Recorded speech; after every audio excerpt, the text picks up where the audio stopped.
לנו זכות בכלל להתלונן, הכל תפוחם סתיו וברוך השם, כי החיים שלנו תותים, החיים שלנו תותים, החיים שלנו תותים, החיים שלנו.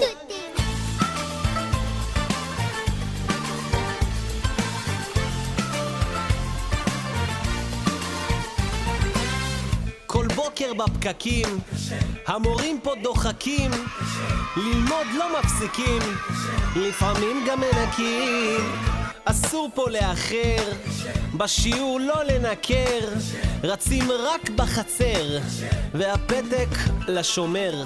נגמר הטוש ללוח, למורה אין מצב רוח, אל אופיר רוצה לברוח, ללטף אוגר או כוח. כולם על הרגליים, לביקור כל יום יומיים, שוב צריך פה לארח, עוד מנהל או מפקח, אבל אין לנו זכות בכלל להתלונן, הכל תפוחם סתיו וברוך השם, כי החיים שלנו תותים, החיים שלנו תותים, החיים שלנו תותים, החיים שלנו, החיים שלנו תותים, החיים שלנו תותים, החיים שלנו תותים, החיים שלנו. ז'קלין תמיד עונה ויהודית לא זמינה, נתקעה המכונה, לצלם לא מוכנה. מהלימודים אני מותש, הכדור מוסר לי דש, תפסו לי את המגרש, אני כבר מיואש.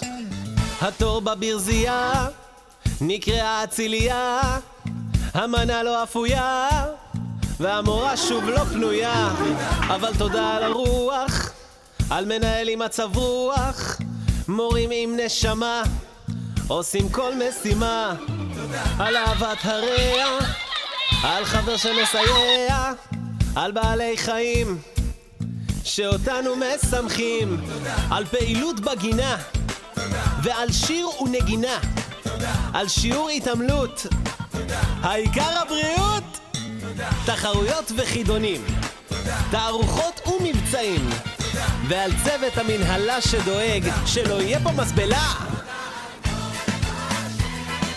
אין לנו זכות בכלל להתלונן, הכל תפוחם סתיו וברוך השם, כי החיים שלנו תותים, החיים שלנו תותים, החיים שלנו תותים, החיים שלנו תותים, החיים שלנו תותים, החיים שלנו תותים, החיים שלנו תותים, החיים שלנו, החיים שלנו תותים בבר אילן.